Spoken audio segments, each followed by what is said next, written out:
sebagai sarana relaksasi yang telah diberikan oleh Allah Azza wa Jalla demi kesehatan para makhluknya sendiri.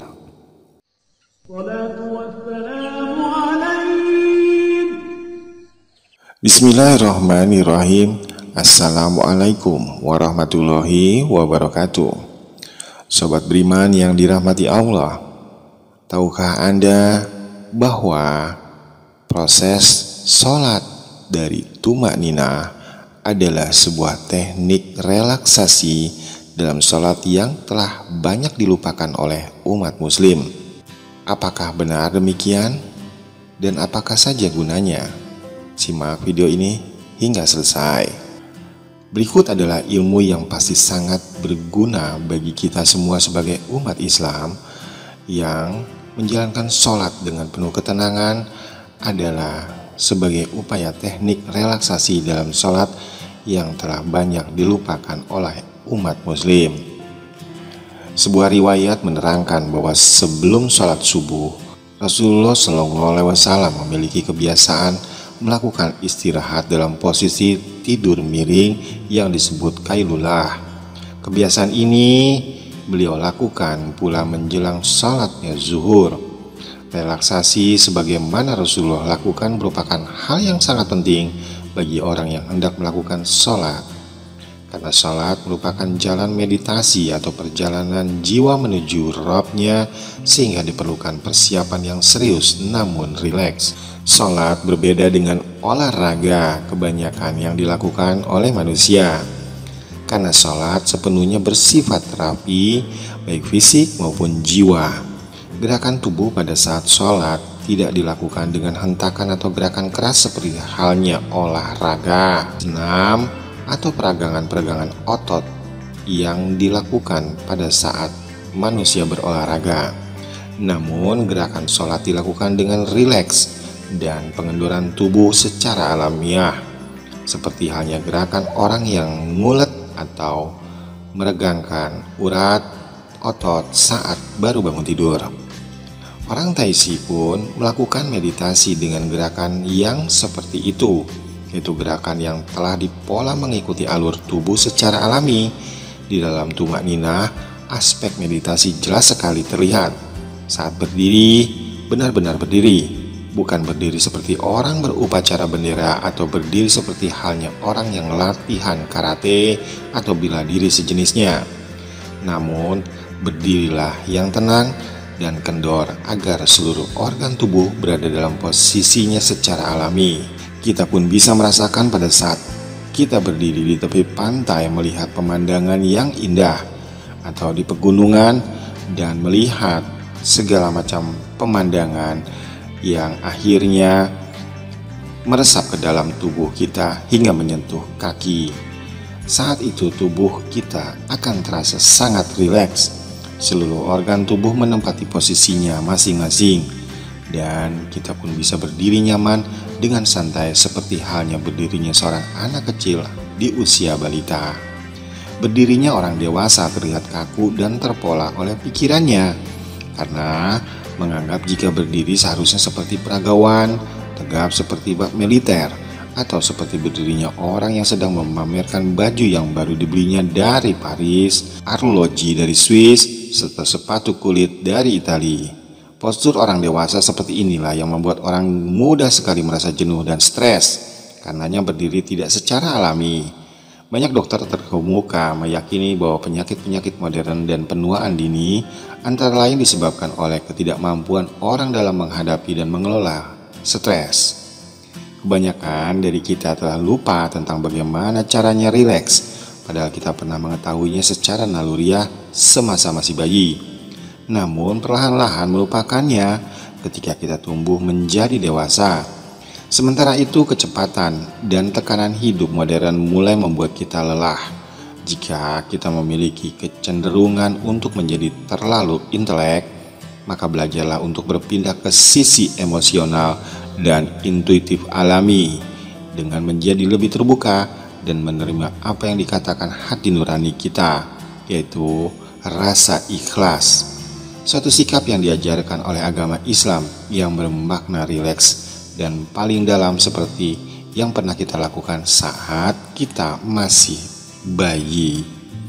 Rasulullah SAW melakukan sholat dengan tumak ninah, dalam artian penuh rasa rileks, yaitu sikap yang tenang atau diam sehingga dapat menyempurnakan perbuatannya, di mana posisi tulang dan organ tubuh lainnya dapat berada pada tempatnya dengan sempurna, seperti yang digambarkan dalam hadis berikut. Apabila kamu ruku, letakkanlah kedua telapak tanganmu pada lututmu, kemudian renggangkanlah jari-jarimu, lalu diamlah sesaat, sehingga setiap anggota badan, ruas tulang belakang kembali pada tempatnya. Hadis riwayat Ibnu Huzaimah. Dari Abu Hurairah, sesungguhnya Nabi SAW pernah masuk ke masjid dan Nabi bersabda, apabila kamu berdiri sholat, bertakbirlah, lalu bacalah ayat yang mudah bagimu, kemudian rukuklah sehingga tumakninah dalam keadaan ruku yang sebenarnya, kemudian bangkitlah sehingga i'tidal dalam keadaan berdiri, dan kemudian lanjutkanlah dengan bersujud sehingga tumakninah dalam keadaan yang sujud sebenarnya, kemudian bangkitlah sehingga tumakninah dalam keadaan duduk, kemudian sujudlah sehingga tumakninah dalam keadaan sujud, kemudian berbuatlah demikian dalam semua bentuk gerakan salatmu. Hadis riwayat Bukhari Muslim. Tentang lamanya waktu tumakninah, kadang Rasulullah SAW melaksanakannya cukup lama seperti digambarkan dalam hadis berikut ini. Sesungguhnya Anas pernah berkata, sungguh aku tidak kuasa salat dengan kamu sebagaimana aku pernah melihat Rasulullah SAW salat dengan kami, yaitu apabila mengangkat kepalanya dari ruku, beliau berdiri tegak sehingga orang-orang menduga bahwa beliau lupa, dan apabila mengangkat kepalanya dari sujud, beliau diam sehingga orang-orang pun menduga bahwa beliau lupa. Hadis riwayat Bukhari Muslim. Aku pernah sholat bersama Rasulullah pada suatu malam, dan Rasulullah senantiasa berdiri lama sehingga ada perasaan yang tidak baik dalam hatiku. Lalu ditanya oleh beliau, niat yang tidak baik apakah yang kamu rasakan? Ketika engkau berdiri lama, aku ingin cepat-cepat duduk dan ingin meninggalkan salat bersamamu. Hadis riwayat Bukhari Muslim. Dalam riwayat hadis yang lainnya adalah bagi Rasulullah SAW 2 kali terdiam tidak menyebut apapun ketika membuka salat dan membaca doa iftitah, dan terdiam ketika selesai membaca Al-Fatihah, diriwayatkan oleh Ashabus Sunan dan Wail bin Hajar. Abu Hurairah radhiyallahu anhu meriwayatkan bahwa Rasulullah SAW pernah masuk ke masjid dan seorang laki-laki juga masuk ke masjid mengerjakan sholat. Kemudian menghampiri Rasulullah SAW dan mengucapkan salam kepadanya. Rasulullah SAW menjawab salamnya dan berkata, kembalilah, ulangi sholatmu, sebab kau belum mengerjakan sholat. Dan akhirnya ia kembali dan menggerakkan sholatnya dengan cara yang sama sebagaimana ia telah lakukan sebelumnya. Dan akhirnya disuruhnya kembali dan menyelami Rasulullah SAW. Baginda berkata, untuk yang kedua kalinya, kembalilah, ulangi sholatmu karena kamu belum melakukan sholat. Hal ini terjadi hingga 3 kali. Kemudian lelaki itu berkata, demi Dia yang mengutus kamu dengan kebenaran, saya tidak dapat melakukan sholat lebih baik daripada ini. Oleh karenanya, ajarilah saya untuk sholat dengan benar. Maka kemudian Rasulullah SAW menjawab, apabila kamu berdiri untuk mengerjakan sholat, ucapkanlah takbir. Kata Allahu Akbar harus terucap. Kemudian membaca Al-Quran, ayat apa saja yang kamu dapat baca. Kemudian engkau pergilah ruku dan rukulah dengan tenang, dan kemudian engkau berdiri dari ruku dan berdirilah dengan tenang, dan kemudian kamu bangun dari sujud dan kamu pergi dalam qa'adah atau posisi duduk dengan penuh ketenangan. Kerjakanlah semua ini dengan penuh ketenangan dan hati-hati dalam seluruh sholatmu. Hadis riwayat Bukhari. Kebanyakan orang-orang mengira bahwa jumlah bacaan dalam setiap gerakan sholat dijadikan sebagai ukuran waktu selesainya sikap berdiri, duduk, ruku maupun sujud. Padahal seyogyanya bacaan itu bukanlah sebuah aba-aba dalam sholat kita.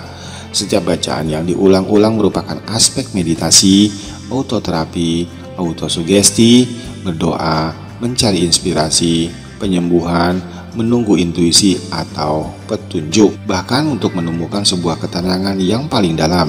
Akibatnya bisa jadi lamanya berdiri mencapai 5 menit, duduknya 5 menit, sujudnya 10 menit, sehingga lamanya sholat bisa mencapai lebih dari setengah jam. Apalagi sholat bukan hanya untuk menterapi mental, namun juga untuk menterapi fisik, agar bisa terasa rileks. Tentunya tidak mungkin dilakukan dengan terburu-buru, karena aspek meditatif dalam sholat tidak akan bisa ditemukan dengan cara tersebut. Jika dilakukan dengan tumanina, selepas dari sholat kita akan mendapatkan apa yang dikatakan oleh muazin sebagai perasaan lebih enak daripada tidur atau peak experience. Mengacu kepada Rasulullah, beliau melakukan i'tidal lama sekali sehingga oleh para jamaahnya dikira beliau lupa. Padahal bacaan yang dibacanya sangat pendek sekali dan bisa dilakukan dengan cepat.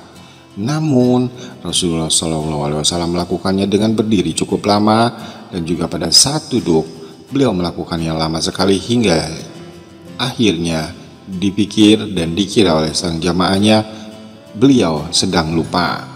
Berikut adalah manfaat menakjubkan di balik gerakan sholat menurut ilmu kesehatan. Takbiratul Ihram. Gerakan takbiratul ihram yaitu berdiri mengangkat kedua tangan hingga sejajar dengan telinga, lalu melipatnya di depan dada atau perut bagian atas. Gerakan ini memiliki manfaat yang luar biasa, yaitu dapat memperlancar peredaran darah, getah bening, melatih otot lengan. Pada saat mengangkat kedua tangan, otot bahu akan mengalami peregangan sehingga aliran darah kaya akan oksigen dan darah akan mengalir dengan lancar. Manfaat melipat tangan di depan dada dapat mencegah gangguan-gangguan persendian tubuh bagian atas.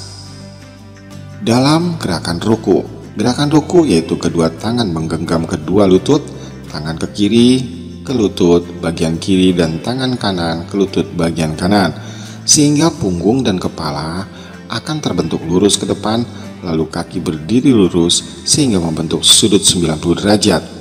Ruku yang sempurna yaitu bentuk punggung menjadi lurus ke depan. Apabila disimpan segelas air di atas punggung tersebut, maka air itu tidak akan tumpah. Manfaat dari gerakan ruku ini menjaga kesempurnaan posisi dan fungsi tulang belakang tubuh sebagai penyangga tubuh dan pusat saraf-saraf. Kemudian tangan yang bertumpu pada lutut berfungsi untuk relaksasi otot bagian bahu hingga otot lengan bagian bawah, dan juga dapat melatih kandungan kemih sehingga dapat mencegah penyakit prostat.